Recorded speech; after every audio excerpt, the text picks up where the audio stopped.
Well, good afternoon. Thank you, everyone, for coming. I'm Denver Police Chief Ron Thomas. I'm here with Major Crimes Division Commander Matt Clark. We're going to provide an in-depth follow-up briefing on two officer-involved shootings that happened a little over a week ago, the first of which occurred October 29th at approximately 8:45 p.m. on South Parker Road. The second, which occurred Sunday, November 27th, just after the time change to daylight savings. Now, we understand that there's going to be a number of questions about each incident, and so we're going to stop after each presentation to make time for those questions. So with that, I'll turn it over to Matt. Good afternoon. Thank you for being here and giving us an opportunity to provide additional information. Today's briefing is a follow-up to the information that was provided by Chief Thomas regarding the officer-involved shooting incidents that occurred on October 27th and November 2nd. This information, the information that I show will be based upon witness statements from the involved officers, and evidence recovered from the scene during the investigation. We'll do our best at the end to answer any questions you may have.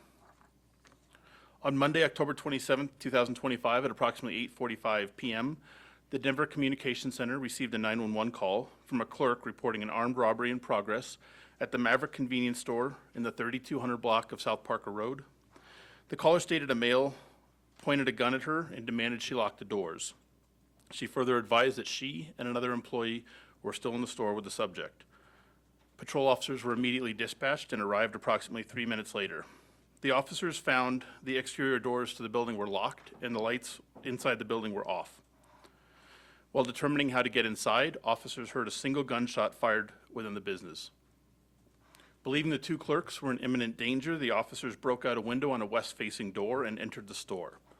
Upon entry, officers moved towards the two clerks while attempting to determine the location of the suspect. The subject fired additional rounds inside the business, prompting officers to move directly towards the source of the gunfire. They were not able to initially see the subject because he was hiding behind a merchandise shelf on the east side of the store. The subject fired multiple rounds at the officers as they approached, striking one officer in the leg. And recognizing the subject posed a deadly threat to the clerks and the officers, 4 uniformed Denver police officers discharged firearms at the subject. One officer was equipped with a department-approved rifle, and 3 other officers fired their duty handguns. The subject was struck multiple times and released the handgun that he was firing. Officers immediately transitioned to rescue and medical aid. The officers evacuated the 2 clerks from the position against the wall and began treating the injuries sustained during the gunfire. A tourniquet was applied to the leg of a clerk who sustained a lower leg injury. The injured officer was able to walk outside of the store where he self-applied a tourniquet to his leg to control bleeding. Both clerks were transported to the hospital where they were treated and released that night. The involved officer was transported to Denver Health Medical Center where he received treatment and was released the next day. The subject was transported and later pronounced deceased at the hospital. The clerks and the officer are expected to fully recover from their injuries. The Denver Office of the Medical Examiner confirmed the identity of the subject as 35-year-old Jose Rashid Moore, and he spells it H-O-S-E-A-R-A-S-H-E-E-D-M-O-O-R-E. Through the investigation, it was learned that Mr. Moore entered the store and requested a pack of cigarettes from the cashier. When he couldn't pay for the cigarettes, he asked for an individual cigarette, which are not sold at that location. Instead, the clerks offered Mr. Moore a fountain drink. Shortly after this, Mr. Moore produced a firearm and demanded the clerks lock the door and turn off the lights. Mr. Moore told the clerks to call the police. Over the next several minutes, while waiting for officers to arrive, Mr. Moore proceeded to smoke a cigarette that he obtained from behind the counter and also consumed several single-serve bottles of Fireball whiskey. Mr. Moore also removed his driver's license and social security card from his wallet, laying them on the checkout counter. At the scene, investigators and crime scene technicians recovered a black Springfield Arms Hellcat 9mm semi-automatic firearm. This firearm contained 1 live round in the chamber and 2 rounds in the magazine. This was a firearm that was discharged by Mr. Moore. It was determined that he fired 10 rounds from that handgun. 4 uniformed Denver police officers fired a total of 57 rounds. Again, 1 officer discharged rounds from an approved rifle, and 3 officers discharged their duty handguns. While the investigation is still in the early stages and we are waiting on the results of additional ballistic analysis, it does appear that a round, a fragment, or a piece of shrapnel that was created resulting from a bullet or bullets that were discharged by an officer caused the lower extremity injuries to the clerks. This included a lower leg injury to one clerk and a foot injury to the other. These injuries appear to have been sustained in close proximity in time to when the subject was actively firing at the officers. The department's Victims Assistance Unit continues to work to support the injured clerks. The involved officers are assigned to the Patrol Division in District 3. 3 officers joined the department in 2022 and the 4th in 2024. None of these officers have been involved in a prior police shooting. All of the officers that were present at the Maverick convenience store were equipped with body-worn cameras and had them activated during this incident. And in accordance with the policy of the department, every officer who was involved in this incident will be on a non-line assignment as they complete the department's reintegration process.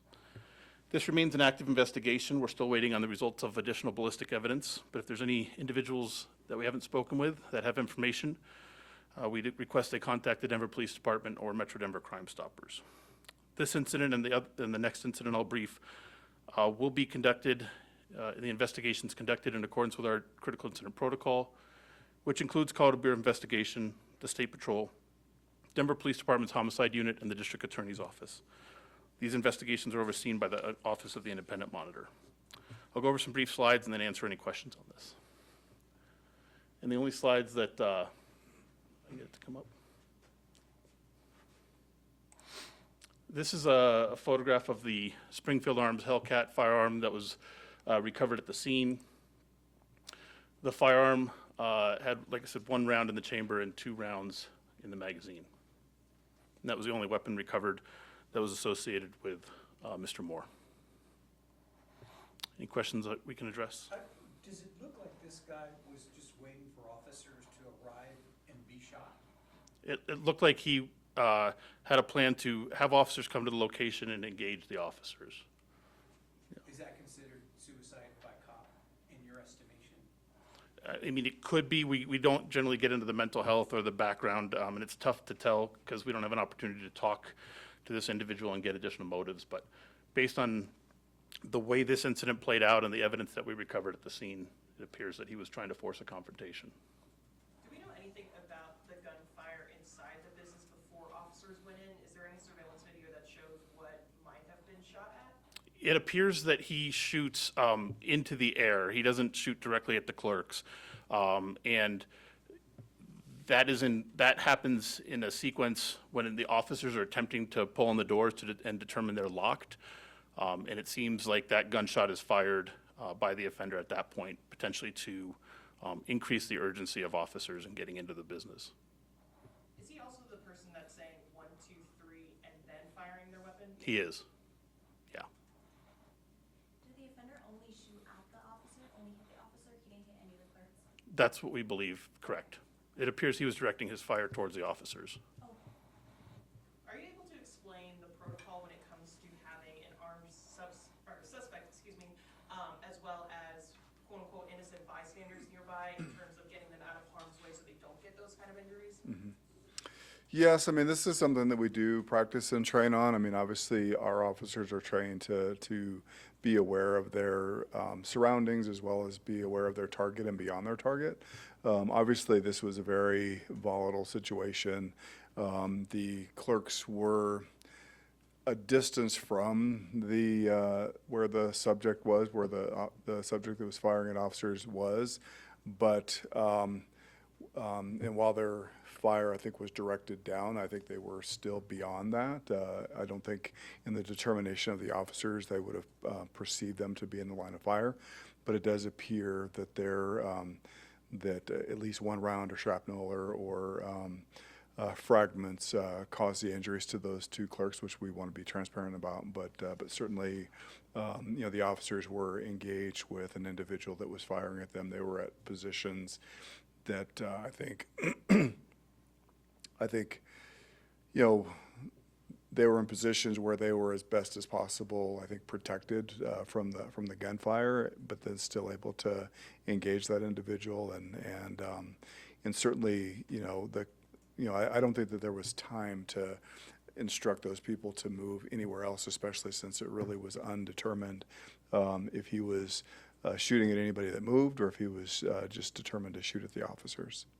Do you think they were trapped in that position when the gunfire started?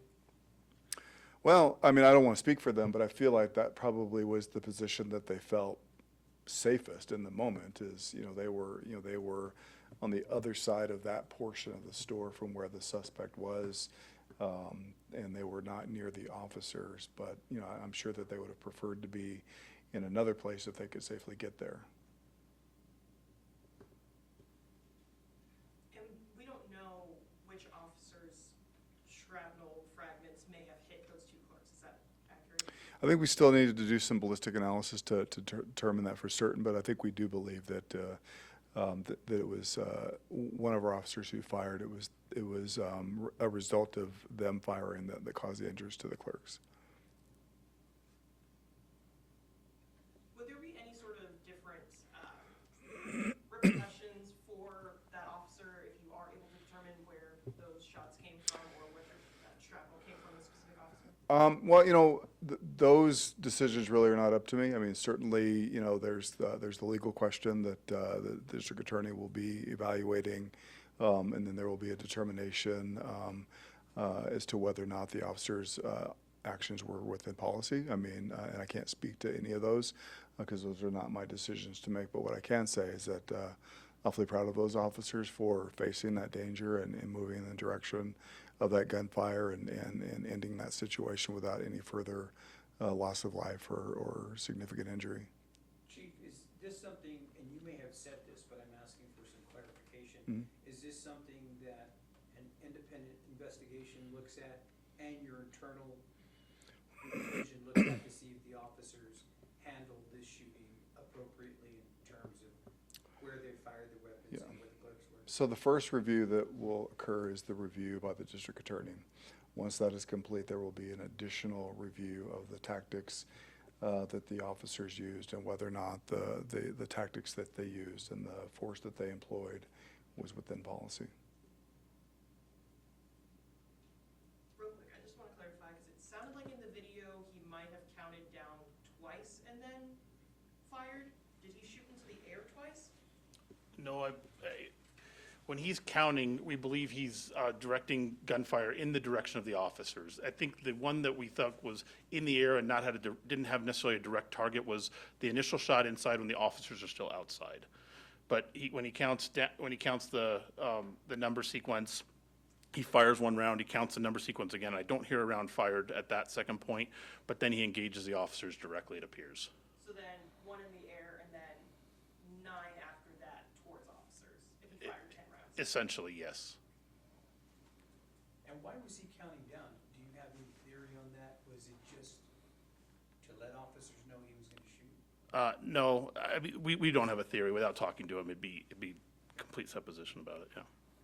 Had you guys ever had an encounter with him before?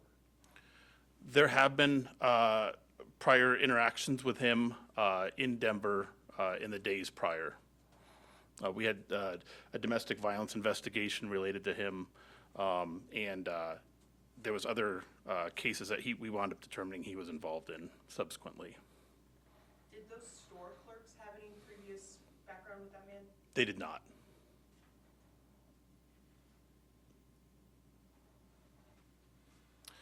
Anything else on that? Okay, I'll move on to the second one.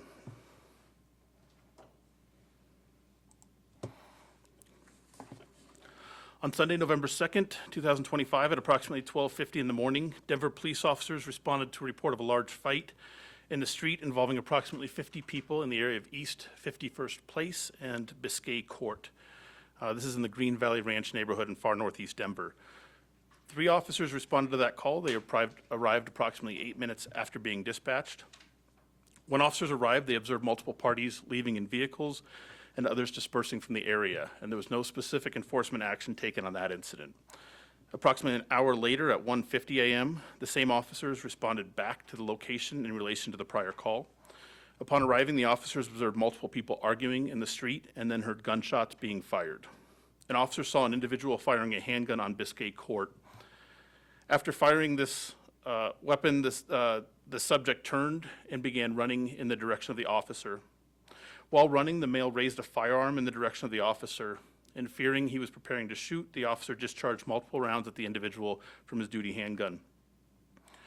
The subject ran past the officer and briefly stopped near the intersection of East 51st Place and Biscay Street. Recognizing the subject had just fired rounds, was non-compliant with commands, the officer still believed he posed a threat and discharged several additional rounds at the subject at that location. The subject fled north on Biscay Street and was contacted several houses down, where he was found to have sustained a gunshot wound to his leg. Officers began treating the subject, applying a tourniquet to that leg. Following the gunfire, officers located 2 additional individuals in the area who had been injured by gunfire and began rendering aid while awaiting EMS. A juvenile male sustained a gunshot wound to his pelvis, and an adult male sustained a gunshot wound to his elbow. All are expected to survive. We do recognize there was a delay in providing an update regarding the custody status of the juvenile suspect involved in this case. This resulted from initial confusion at the scene regarding a distinct article of clothing the subject was wearing, specifically a camo jacket. This jacket was removed to evaluate his injuries and wound up being tucked underneath him as medical care was being rendered. Once this article of clothing was later found underneath him at the hospital, investigators were then confident that this was the same individual involved, that the involved officer observed possessing a firearm and shooting that firearm, as well as the same person that our officer fired his weapon at. The subject in the case is a juvenile, so he will not be identified today. The Denver District Attorney's Office charged him with multiple counts of attempted first-degree assault and juvenile in possession of a handgun. Investigators and crime scene technicians recovered 2 Taurus 9mm semi-automatic firearms while searching the area near where the subject was stopped by officers. One handgun was black and the other was purple. Forensic analysis is being conducted to attempt to determine the identity of the individual who possessed each firearm. It was determined that the Denver police officer involved in this incident discharged his weapon 14 times. That was his duty handgun. An additional 25 shell casings were located in the area where officers heard gunfire when they arrived. The involved officer is a uniformed patrol officer assigned to District 5 in far northeast Denver. This officer joined the department in 2023 and has not been involved in a prior police shooting. All officers were equipped with body-worn cameras and had them activated during this incident, and the involved officer will complete the department's reintegration process. Again, this is an active investigation. There's a number of people in this residential area, so if there's information that anybody has that we haven't spoken to or video of the incident, we'd appreciate it if they call the Denver Police Department or Metro Denver Crime Stoppers. I'll review the slides on this one. I'm going to start with a drone image that was taken as part of the crime scene documentation. The streets are a little bit different and difficult out in that specific area of town. Biscay Court is the area where they were initially called. The 25 shell casings were located in this area, and this is where the arguing in the party had been occurring, where the officers were initially called. The involved officer was positioned in this area here and fired upon the subject as he was coming down to 51st Place and in that direction there. And then the subject ran past the officer on the sidewalk, stopping at 51st Place and Biscay Street. The officer then repositioned and was in this area here, just to the side of the house, and fired additional rounds at the subject there. The subject proceeds north on Biscay and is contacted in this area here, and that's approximately where the firearms were recovered. 2 firearms were located in the yard. Again, both were Taurus semi-automatic 9mm handguns. One did not contain ammunition. The other had 8 rounds of ammunition in the magazine and 1 in the chamber. Can we answer any questions on that one? Is there any belief that both of those weapons belong to the suspect? Or are you looking for 2 people to potentially have ownership of one? So it is possible that they were both in the possession of the individual. That's why we're going to wait for confirmation from the forensic testing to know for sure. And can you confirm the number of people who were injured? There was 3 injured individuals. The subject and then 2 additional were found in the area as well. They are Hispanic? I'm not sure of the race or ethnicity of them. Are you able to provide an age We will get that for you. I just want to confirm that before I give it up. We can offer an age, though, at some point. I know you mentioned that an adult was also injured. Was he involved with the fight between the juveniles? He was present. I don't know to what degree his involvement in that initial interaction that occurred on on Biscay Court was, but he was present and moving with the others that were present as well. I don't know if the time change factored into this, but can you explain what happened in that hour between that initial call for a fight at 12:50 and then the action taken at 1:50?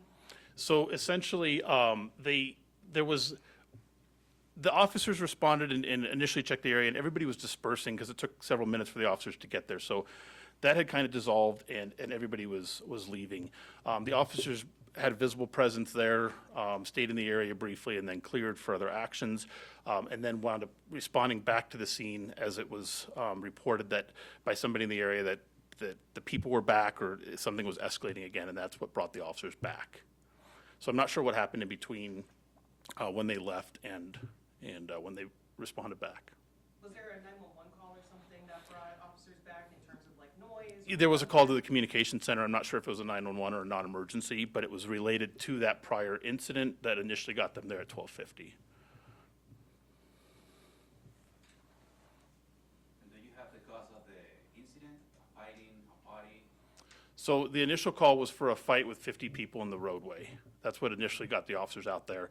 And I believe the second call was essentially a supplement to that it was the situation was ongoing or the people had returned who were involved in the prior incident. Just one officer fired their weapon? That's correct.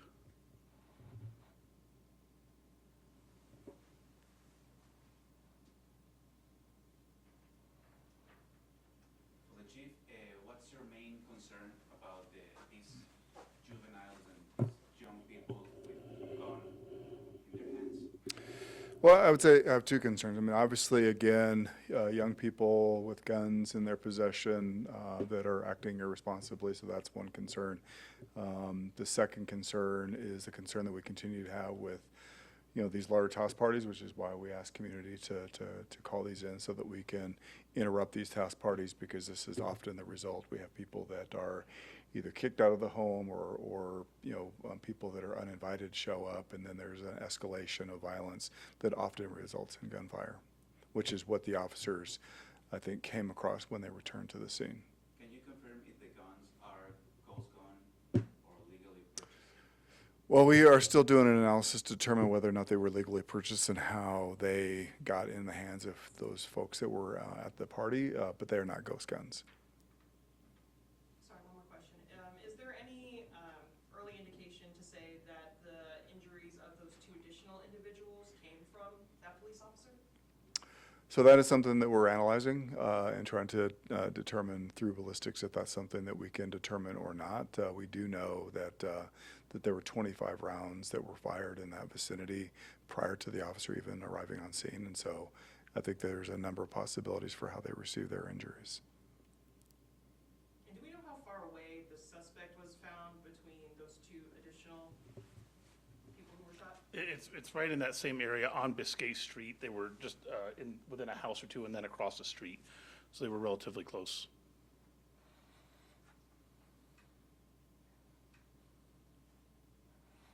Do you have the juvenile that was detained, if he lives in that area, or if it was just, he just went to that area? I think he just went into that area there.